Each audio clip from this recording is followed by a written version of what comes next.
танаа үед артын тус. Наад тэр сонсч шүү дээ. Дөөний юу нь гоё юм, хэмэлэн гоё юм, үг нь гоё юм уу? За ерөнхийдөө бол үг тийм ээ. Үг хэллэг тийм яруу найраг авцалтаа утга учир одоо энэ гадуур явж байгаа залуу одоо жинзи одоо манай ах эгч нарын хийж байгаа дуу болохоор миний сэтгэлд бол хүрэхгүй байгаа.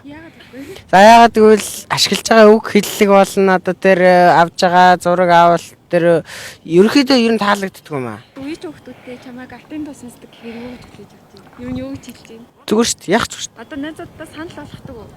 Энэ доо одоо гоё шүү дээ. Сонсдог сонсооч гэдэг юм аа. Одоо хэллэгэд бол одоо тгээгээ сонсох нэг нь ч байгаа. Үгүй би сонирхдаг юм аа гэд үгүйсгэгч нэг нь бас байгаа. Одоо артын ямар тон хамгийн дуртай вэ?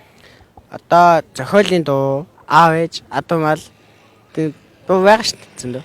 Будэн үнжигтэй гоёлоо нарны өнгөнд гэлбүүлэн